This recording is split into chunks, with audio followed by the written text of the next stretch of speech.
ನಮಸ್ಕಾರ ಪ್ರಿಯ ಸ್ನೇಹಿತರೆ, ಇವತ್ತಿನ ಈ ವಿಡಿಯೋದಲ್ಲಿ ನಾವು 100+ ಬಿ ಲೆಟರ್ ವರ್ಡ್ಸ್ ಗಳನ್ನು ನೋಡೋಣ. ವಿಡಿಯೋ ಸ್ಟಾರ್ಟ್ ಮಾಡೋದಕ್ಕಿಂತ ಮುಂಚೆ ದಯವಿಟ್ಟು ಈ ವಿಡಿಯೋಗೆ ಒಂದು ಲೈಕ್ ಮಾಡಿ. ಮೊದಲ ವರ್ಡ್ ಬೇಬಿ ಅಂದ್ರೆ ಮಗು. ಬ್ಯಾಕ್ ಅಂತ ಹೇಳಿದ್ರೆ ಹಿಂದೆ. ಬ್ಯಾಕ್ಗ್ರೌಂಡ್, ಬ್ಯಾಕ್ಗ್ರೌಂಡ್ ಅಂದ್ರೆ ಹಿನ್ನೆಲೆ. ಬ್ಯಾಡ್, ಬ್ಯಾಡ್ ಅಂದ್ರೆ ಕೆಟ್ಟದು. ಬ್ಯಾಡ್ಲಿ ಅಂದ್ರೆ ಕೆಟ್ಟದಾಗಿ. ಇದೇ ತರದ ತುಂಬಾ ಈಸಿ ವೊಕ್ಯಾಬ್ಲರಿ ವರ್ಡ್ಸ್ ಇರುತ್ತೆ. ಯಾವುದೇ ಒಂದು ಟಫ್ ನಿಮಗೆ ಅರ್ಥ ಆಗದ ವರ್ಡ್ಸ್ ಗಳು ಇರೋದಿಲ್ಲ. ತುಂಬಾ ಈಸಿ ಆಗಿ ಇರುತ್ತೆ. Next slide. ಬ್ಯಾಗ್, ಬ್ಯಾಗ್ ಅಂದ್ರೆ ಚೀಲ. ಬೇಕ್ ಅಂದ್ರೆ ತಯಾರಿಸುವುದು. ಬ್ಯಾಲೆನ್ಸ್ ಅಂದ್ರೆ ಸಮತೋಲನ. ಇಲ್ಲಿ ಇನ್ನೊಂದು ಮೀನಿಂಗ್ ಬ್ಯಾಲೆನ್ಸ್ಗೆ, ಬ್ಯಾಂಕ್ ನಲ್ಲಿ ಇರುವ ಹಣದ ಮೊತ್ತವನ್ನು ಕೂಡ ನಾವು ಬ್ಯಾಂಕ್ ಬ್ಯಾಲೆನ್ಸ್ ಅಂತ ಕರೆಯೋದು. ಬಾಲ್ ಅಂದ್ರೆ ಚೆಂಡು. ಬ್ಯಾನ್ ಅಂದ್ರೆ ನಿಷೇಧ. ಬ್ಯಾರಿಯರ್, ಬ್ಯಾರಿಯರ್ ಅಂದ್ರೆ ತಡೆಗೋಡೆ. ಬ್ಯಾಂಕ್ ಅಂದ್ರೆ ಬ್ಯಾಂಕ್, ನಾವು ಹಣದ ವ್ಯವಹಾರ ಮಾಡುವಂತಹ ಬ್ಯಾಂಕ್. ಬಾರ್, ಬಾರ್ ಅಂದ್ರೆ ನಾವು ಮದ್ಯಪಾನವನ್ನು ತಗೊಳ್ಳುವಂತಹ ಸ್ಥಳವನ್ನು ನಾವು ಆ ಅಂಗಡಿಯನ್ನು ಬಾರ್ ಅಂತ ಕರೆಯೋದು. ಬೇರ್ಲಿ, ಬೇರ್ಲಿ ಅಂತ ಹೇಳಿದ್ರೆ ಕನ್ನಡದಲ್ಲಿ ಅರ್ಥ ಅಷ್ಟೇನು ಅಥವಾ ಕೇವಲ ಅಂತ ಅರ್ಥ ಬರುತ್ತೆ. ಬೇಸ್, ಬೇಸ್ ಅಂದ್ರೆ ಅಡಿಪಾಯ.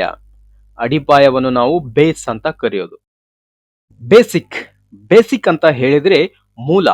ಮೂಲವನ್ನು ನಾವು ಬೇಸಿಕ್ ಅಂತ ಹೇಳ್ತೀವಿ. ಅಂದ್ರೆ ನೀವು ಇಂಗ್ಲಿಷ್ ಕಲಿತಾ ಇದ್ರೆ ನಿಮ್ಗೆ ಬೇಸಿಕ್ ಕಾನ್ಸೆಪ್ಟ್ ಗೊತ್ತಿರಬೇಕು. ಅದನ್ನ ಅದು ಮೂಲ ಗೊತ್ತಿರಬೇಕು. ಅವಾಗ ನೀವು ಇಂಗ್ಲಿಷ್ ಕಲಿಯೋಕು ಸಾಧ್ಯ. ಅದನ್ನ ನಾವು ಬೇಸಿಕ್ ಅಂತ ಕರೆಯೋದು. ಬೇಸಿಕ್ಲಿ ಅಂತ ಹೇಳಿದ್ರೆ ಮೂಲತಃ ಅಥವಾ ಮೂಲಭೂತವಾಗಿ ಅಂತ ಅರ್ಥ ಬರುತ್ತೆ. ಬೇಸಿಸ್, ಬೇಸಿಸ್ ಅಂದ್ರೆ ಆಧಾರ. ನೀನು ಯಾವ ಬೇಸಿಸ್ ಮೇಲೆ ಈ ಸೆಂಟೆನ್ಸ್ ಹೇಳ್ತಾ ಇದೀಯಾ ಅಂತ ಯಾರಾದ್ರೂ ಕೇಳಿದ್ರೆ ಅವಾಗ ಬೇಸಿಸ್ ಅಂತ ಹೇಳಿದ್ರೆ ಆಧಾರ, ಯಾವ ಆಧಾರ ಮೇಲೆ ನೀನು ಈ ಮಾತನ್ನು ಹೇಳ್ತಾ ಇದೀಯಾ ಅಂತ ಅರ್ಥ ಬರುತ್ತೆ. ಬಾಸ್ಕೆಟ್ ಅಂದ್ರೆ ಬುಟ್ಟಿ. ಬಾಸ್ಕೆಟ್ ಬಾಲ್ ಅಂದ್ರೆ ಅದೊಂದು ಬಾಸ್ಕೆಟ್ ಬಾಲ್, ಅದೊಂದು ಆಟದ ಹೆಸರು. ಬ್ಯಾಟ್, ಬ್ಯಾಟ್ ಅಂದ್ರೆ ಕ್ರಿಕೆಟ್ ನಲ್ಲಿ ಬಾಲ್ ಅನ್ನು ಹೊಡೆಯೋದಕ್ಕೆ ಬಳಸ್ತೀವಲ್ಲ ಕಟ್ಟಿಗೆದು, ಅದನ್ನ ಬ್ಯಾಟ್ ಅಂತ ಕರೆಯೋದು. ಬಾತ್ರೂಮ್ ಅಂದ್ರೆ ಸ್ನಾನದ ಗೃಹ. ಬ್ಯಾಟರಿ ಅಂದ್ರೆ ಶೆಲ್ ಅಂತಾನೂ ಕರಿಬಹುದು. ಬ್ಯಾಟರಿ ಅಂದ್ರೆ ಮೊಬೈಲ್ ಹಿಂದ್ಗಡೆ ಇರುತ್ತೆ, ಹಾಗೆ ರಿಮೋಟ್ ಹಿಂದ್ಗಡೆ ವರ್ಕ್ ಮಾಡುತ್ತಾರಲ್ಲ ಅದು ಆ ಶೆಲ್ ಗಳನ್ನ ಬ್ಯಾಟರಿ ಅನ್ನೋದು. ಬ್ಯಾಟಲ್, ಬ್ಯಾಟಲ್ ಅಂತ ಹೇಳಿದ್ರೆ ಕದನ. Battle of Panipat, battle of Talikota, ಈ ತರ ನಾವು ಕದನಗಳಿಗೆ ನಾವು ಬ್ಯಾಟಲ್ ಅಂತ ಕರೆಯೋದು. ಈಗ ತಾಳಿಕೋಟೆ ಕದನ ಅಂತ ಹೇಳ್ತೀವಲ್ಲ ಅದನ್ನ ನಾವು ಬ್ಯಾಟಲ್ ಅಂತ ಇಂಗ್ಲಿಷ್ ನಲ್ಲಿ ಹೇಳ್ತೀವಿ. ಬೀಚ್ ಅಂದ್ರೆ ಕಡಲ ತೀರ. ಬೀನ್ ಅಂದ್ರೆ ಉರುಳಿ. ಉರುಳಿಯನ್ನ ನಾವು ಬೀನ್ ಅಂತ ಕರೆಯೋದು. ಬಿಯರ್ ಅಂದ್ರೆ ಕರಡಿ. ಬಿಯರ್ನ ನಾವು ಕರಡಿ ಅಂತ ಹೇಳ್ಬೋದು. ಬಿಯರ್ಗೆ ಇನ್ನೊಂದು ಅರ್ಥ ಇದೆ. ಬಿಯರ್ ಅಂತ ಹೇಳಿದ್ರೆ ತಾಳುವುದು.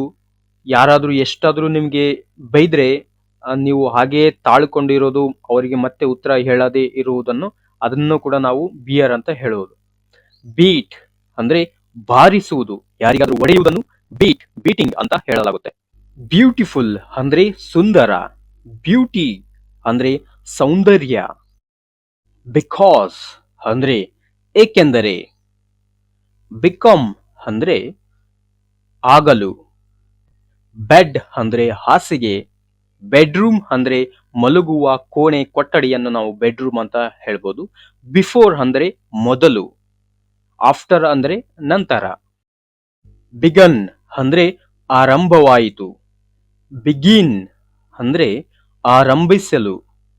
ಬಿಗಿನಿಂಗ್ ಅಂದ್ರೆ ಆರಂಭ, ಅಂದ್ರೆ ಇದೊಂದು ಪ್ರಾರಂಭದ ಅಂತ ಅರ್ಥ. ಬಿಹೇವಿಯರ್, ಬಿಹೇವಿಯರ್ ಅಂದ್ರೆ ನಡವಳಿಕೆ. ಬಿಹೈಂಡ್, ಬಿಹೈಂಡ್ ಅಂದ್ರೆ ಹಿಂದೆ. ಬೀಯಿಂಗ್, ಬೀಯಿಂಗ್ ಅಂತ ಹೇಳಿದ್ರೆ ಇರುವುದು. ಬಿಲೀಫ್ ಅಂದ್ರೆ ನಂಬಿಕೆ. ಬಿಲೀವ್ ಅಂದ್ರೆ ಕೂಡ ನಂಬಿಕೆ. ಬೆಲ್ ಅಂತ ಹೇಳಿದ್ರೆ ಗಂಟೆ. ಬಿಲೋಂಗ್ ಅಂದ್ರೆ ಸೇರಿದ. ಐ ಆಮ್ ಬಿಲೋಂಗ್ಸ್ ಟು ಯು ಅಂತ ಹೇಳ್ತಾರ, ಅಂದ್ರೆ ನಾನು ನಿನಗೆ ಸೇರಿದವನು, ನಿನಗೆ ಸೇರಿದವಳು. ಬಿಲೋ, ಬಿಲೋ ಅಂತ ಹೇಳಿದ್ರೆ ಕೆಳಗಡೆ, ಕೆಳಗೆ ಅಂತ ಹೇಳ್ಬೋದು. ಬೆಲ್ಟ್ ಅಂದ್ರೆ ನಾವು ಸೊಂಟಕ್ಕೆ ಕಟ್ತೀವಿ ಗಂಡ್ಮಕ್ಳು, ಅದನ್ನ ಬೆಲ್ಟ್ ಅಂತ ಕರೀತಾರೆ. ಬೆನಿಫಿಟ್ ಅಂದ್ರೆ ಲಾಭ. ಬೆಂಡ್ ಅಂದ್ರೆ ಬಾಗಿಸುವುದು, ಬಾಗುವುದನ್ನ ನಾವು ಬೆಂಡ್ ಮಾಡು ಅಂತ ಹೇಳ್ತಾರಲ್ಲ, ಇನ್ನು ಸ್ವಲ್ಪ ಬೆಂಡ್ ಮಾಡು ಅಂತೇಳಿ, ಅದನ್ನ ಬಾಗಿಸುವುದು ಅರ್ಥ. ಬೆನೀತ್, ಬಿನೀತ್ ಅಂತ ಹೇಳಿದ್ರೆ ಕೆಳಗೆ, ಕೆಳಗಿನ ನಾವು ಬಿನೀತ್ ಅಂತ ಹೇಳ್ಬೋದು. ಬಿಸೈಡ್ ಅಂದ್ರೆ ಪಕ್ಕದಲ್ಲಿ, ಬಿಸೈಡ್ಸ್ ಅಂದ್ರೆ ಜೊತೆಯಲ್ಲಿ, ಬೆಸ್ಟ್ ಅಂದ್ರೆ ಉತ್ತಮ, ಅತ್ಯುತ್ತಮ ಅಂತ ಹೇಳ್ಬೋದು. ಬೆಟ್ ಅಂದ್ರೆ ಬಾಜಿ, ಅಂದ್ರೆ ಬೆಟ್ ಮಾಡೋದು, ಬೆಟ್ಟಿಂಗ್ ಆಡ್ತಾರಲ್ಲ ಅದನ್ನ. ಬೆಟರ್ ಅಂದ್ರೆ ಉತ್ತಮ, ಬೆಟರ್ ಅಂದ್ರೆ ಉತ್ತಮ. ಬಿಟ್ವೀನ್ ಅಂದ್ರೆ ನಡುವೆ, ಬಿಯೋಂಡ್ ಅಂದ್ರೆ ಆಚೆಗೆ, ಬೈಬಲ್ ಅಂದ್ರೆ ಅದೊಂದು ಪವಿತ್ರ ಗ್ರಂಥ, ಕ್ರಿಶ್ಚಿಯನ್ ನವರದು, ಅದನ್ನ ನಾವು ಬೈಬಲ್ ಅಂತ ಕರೀತಾರೆ. ಬಿಗ್ ಅಂದ್ರೆ ದೊಡ್ಡದು, ಬಿಲಿಯನ್ ಅಂದ್ರೆ ಶತಕೋಟಿ, ಶತಕೋಟಿಯನ್ನು ನಾವು ಬಿಲಿಯನ್ ಅಂತ ಕರಿತೀವಿ. ಬೈಂಡ್ ಅಂದ್ರೆ ಬಂಧಿಸು, ಬಯೋಲಾಜಿಕಲ್ ಅಂದ್ರೆ ವೈಜ್ಞಾನಿಕ, ಬರ್ಡ್, ಬರ್ಡ್ ಅಂದ್ರೆ ಹಕ್ಕಿ, ಬರ್ತ್ ಅಂದ್ರೆ ಜನ್ಮ, ಜನನ ಅಂತಾನು ಹೇಳ್ಬೋದು. ಬರ್ತ್ಡೇ ಅಂದ್ರೆ ಹುಟ್ಟುಹಬ್ಬ, ಹುಟ್ಟುಹಬ್ಬನ ನಾವು ಬರ್ತ್ಡೇ ಅಂತ ಕರಿತೀವಿ. ಬಿಟ್, ಬಿಟ್ ಅಂದ್ರೆ ಸ್ವಲ್ಪ, ಲಿಟಲ್ ಬಿಟ್ ಅಂತ ಹೇಳ್ತಾರಲ್ಲ ಹಂಗಂದ್ರೆ ಸ್ವಲ್ಪ ಅಂತ ಅರ್ಥ. ಬೈಟ್, ಬೈಟ್ ಅಂದ್ರೆ ಕಚ್ಚುವುದು, ಯಾರಿಗಾದ್ರೂ ಕಚ್ಚುವುದನ್ನು ನಾವು ಬೈಟ್, ಬೈಟಿಂಗ್ ಅಂತ ಹೇಳ್ಬೋದು. ಬ್ಲ್ಯಾಕ್, ಬ್ಲ್ಯಾಕ್ ಅಂದ್ರೆ ಕಪ್ಪು. ಬ್ಲೇಡ್ ಅಂದ್ರೆ ರಿಜರ್ಪತಿ ಅಂತ ಹೇಳ್ತಾರೆ ಬ್ಲೇಡ್ಗೆ, ಅಂದ್ರೆ ಶೇವಿಂಗ್ ಮಾಡೋದಲ್ಲಿ ಉಪಯೋಗಿಸ್ತೀವಲ್ಲ ಆ ಬ್ಲೇಡ್ ನಾವು, ಆ ಬ್ಲೇಡ್ ಆಗುತ್ತೆ ಇದು. ಬ್ಲೇಮ್ ಅಂದ್ರೆ ದೂರುವುದು. ಬ್ಲಾಂಕೆಟ್, ಬ್ಲಾಂಕೆಟ್ ಅಂದ್ರೆ ಹೊದಿಕೆ ಅಥವಾ ಕಂಬಳಿಯನ್ನು ನಾವು ಬ್ಲಾಂಕೆಟ್ ಅಂತ ಕರಿತೀವಿ. ಬ್ಲೈಂಡ್ ಅಂದ್ರೆ ಕುರುಡು, ಕಣ್ಣಿಲ್ಲದವರಿಗೆ ಬ್ಲೈಂಡ್ ಪರ್ಸನ್ ಅಂತ ಹೇಳ್ತೀವಿ, ಅದನ್ನ ಬ್ಲೈಂಡ್ ಅಂತ ಅರ್ಥ. ಬ್ಲಾಕ್ ಅಂದ್ರೆ ಬ್ಲಾಕ್, ಅಡಿಗಲ್ಲು, ಅಂದ್ರೆ ಯಾವುದೇ ರಸ್ತೆಯನ್ನು ಬ್ಲಾಕ್ ಮಾಡಲಾಗಿದೆ ಅಂತ ಹೇಳ್ತಾರಲ್ಲ, ಅಂದ್ರೆ ಆ ಬಂದ್ ಮಾಡಲಾಗಿದೆ ಆ ದಾರಿ, ಅದನ್ನ ಬ್ಲಾಕ್ ಅಂತ ಹೇಳ್ಬೋದು. ಬ್ಲಡ್ ಅಂದ್ರೆ ರಕ್ತ. ಬ್ಲೋ ಅಂದ್ರೆ ಊದುವುದು. ಬ್ಲೂ, ಬ್ಲೂ ಅಂತ ಹೇಳಿದ್ರೆ ನೀಲಿ, ನೀಲಿ ಬಣ್ಣವನ್ನು ನಾವು ಬ್ಲೂ ಅಂತ ಹೇಳ್ಬೋದು. ಬೋರ್ಡ್, ಬೋರ್ಡ್ ಅಂದ್ರೆ ಮಂಡಳಿ, ಅದೊಂದು ಫಲಕ ಕೂಡ ಹೌದು. ಬೋರ್ಡ್ ಅಂದ್ರೆ ಬೋರ್ಡ್ ಮೀಟಿಂಗ್ ನಡೀತದ, ಮಂಡಳಿಯ ಒಂದು ಮೀಟಿಂಗ್ ನಡೆಯೋದು. ಇನ್ನೊಂದು ಫಲಕ, ನಾವು ಟೀಚರ್ ಏನಾದ್ರೂ ಬರಿತಾ ಇದ್ರೆ ಅದನ್ನ ಫಲಕದ ಮೇಲೆ ಬರೆಯೋದು, ಅದನ್ನ ಫಲಕನೂ ಹೌದು, ಇನ್ನೊಂದು ಮಂಡಳಿನೂ ಹೌದು. ಬೋಟ್ ಅಂದ್ರೆ ದೋಣಿ. ಬಾಡಿ ಅಂದ್ರೆ ದೇಹ. ಬಾಂಡ್ ಅಂತ ಹೇಳಿದ್ರೆ ಕರಾರು ಪತ್ರ. ಬೋನ್, ಬೋನ್ ಅಂತ ಹೇಳಿದ್ರೆ ಮೂಳೆ. ಬುಕ್ ಅಂದ್ರೆ ಪುಸ್ತಕ. ಬಾರ್ನ್, ಬಾರ್ನ್ ಅಂತ ಹೇಳಿದ್ರೆ ಹುಟ್ಟು. ಬಾರೋ, ಬಾರೋ ಅಂತ ಹೇಳಿದ್ರೆ ಸಾಲ. ಬಾರೋ ಅಂತ ಹೇಳಿದ್ರೆ ಯಾವ ತರ ಅಂದ್ರೆ ಏನಾದ್ರೂ ಹಣವನ್ನು ನೀವು ಬಾರೋ ಮಾಡಿದ್ರೆ ಅದನ್ನ ಸಾಲವಾಗಿ, ಕೇವಲ ಹಣನೇ ಅಲ್ಲ, ನೀವು ಪೆನ್ ಅನ್ನು ಕೂಡ ಬಾರೋ ಮಾಡಬಹುದು, ಅಂದ್ರೆ ನಾವು ಸಾಲ, ಪೆನ್ನು ಇನ್ನೊಬ್ಬರಿಂದ ತಂದಿರ್ತೀವಲ್ಲ ಅದನ್ನ ಸಾಲ, ಪೆನ್ನಿನ ಸಾಲ ಅಂತಾನು ಹೇಳ್ಬೋದು.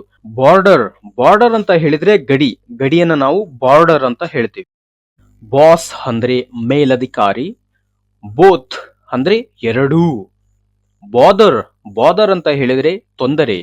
ಡೋಂಟ್ ಬಾದರ್ ಮೀ ಅಂತ ಹೇಳ್ತಾರೆ, ಅಂದ್ರೆ ನನಗೆ ತೊಂದರೆ ಕೊಡಬೇಡ ಅಂತ. ಬೋಟಲ್, ಬಾಟಲ್ ಅಂತ ಹೇಳಿದ್ರೆ ನೀರು ಕುಡಿಯುವಂತಹ ಬಾಟಲ್. ಬಾಟಮ್ ಅಂದ್ರೆ ಕೆಳಗೆ. ಬಾಟ್, ಬಾಟ್ ಅಂದ್ರೆ ಕೊಂಡರು, ಏನಾದ್ರೂ ನೀವು ಖರೀದಿ ಮಾಡಿದ್ರೆ ಅದನ್ನ ಕೊಂಡರು, ಖರೀದಿಸಿದ ಅಂತ ಅರ್ಥ ಆಗುತ್ತೆ. ಖರೀದಿಸಿದ, ಅದನ್ನ ಇಂಗ್ಲಿಷ್ ನಲ್ಲಿ ಬಾಟ್ ಅಂತ ಹೇಳ್ಬೋದು. ಬೈ, ಬೈನ ವಿ2 ನ ಬಾಟ್ ಆಗುತ್ತೆ, ಅಂದ್ರೆ ಪಾಸ್ಟ್ ಟೆನ್ಸ್ ನ ಬಾಟ್ ಅಂತ ಕರೆಯೋದು. ಬೌಂಡ್ರಿ ಅಂದ್ರೆ ಗಡಿ. ಬಾಯ್ ಫ್ರೆಂಡ್ ಅಂದ್ರೆ ಗೆಳೆಯ, ಸ್ನೇಹಿತನೂ ಹೌದು. ಬ್ರೇನ್ ಅಂದ್ರೆ ಮೆದುಳು. ಬಾಯ್ ಅಂತ ಹೇಳಿದ್ರೆ ಹುಡುಗ. ಬ್ರಾಂಚ್ ಅಂದ್ರೆ ಶಾಖೆ. ಬ್ರೆತ್, ಬ್ರೆತ್ ಅಂತ ಹೇಳಿದ್ರೆ ಉಸಿರು. ಬ್ರಿಕ್ ಅಂದ್ರೆ ಇಟ್ಟಿಗೆ, ಇಟ್ಟಿಗೆಯನ್ನ ನಾವು ಬ್ರಿಕ್ ಅಂತ ಕರೆಯೋದು. ಬ್ರೇಕ್ ಅಂದ್ರೆ ವಿರಾಮ, ಬ್ರೇಕ್ ತಗೊಳ್ಳೋದು ಅಂತ ಹೇಳ್ತಾರೆ, ಅಂದ್ರೆ ವಿರಾಮವನ್ನು ತಗೋಬೇಕು ಅಂತ. ಬ್ರೇಕ್ಫಾಸ್ಟ್ ಅಂದ್ರೆ ಉಪಹಾರ, ಬೆಳಗ್ಗೆ ತಿಂಡಿ ಮಾಡ್ತಾ ಇದ್ರೆ ಅದನ್ನ ಬ್ರೇಕ್ಫಾಸ್ಟ್ ಅಂತ ಹೇಳ್ತಾರೆ, ಬೆಳಗಿನ ಉಪಹಾರವನ್ನು ಬ್ರೇಕ್ಫಾಸ್ಟ್ ಅಂತ ಹೇಳ್ಬೋದು. ವಿಡಿಯೋನ್ನು ಕೊನೆ ತನಕ ನೋಡಿದ ಎಲ್ಲರಿಗೂ ಧನ್ಯವಾದಗಳು. ಸ್ನೇಹಿತರೆ, ಈ ತರ ವಿಡಿಯೋಗಳು ಮಾಡೋದಕ್ಕೆ ತುಂಬಾ ಟೈಮ್ ಬೇಕಾಗುತ್ತೆ, ದಯವಿಟ್ಟು ಈ ವಿಡಿಯೋನ ಲೈಕ್ ಮಾಡಿ ಪ್ರೋತ್ಸಾಹ ಮಾಡಿ. Thank you again.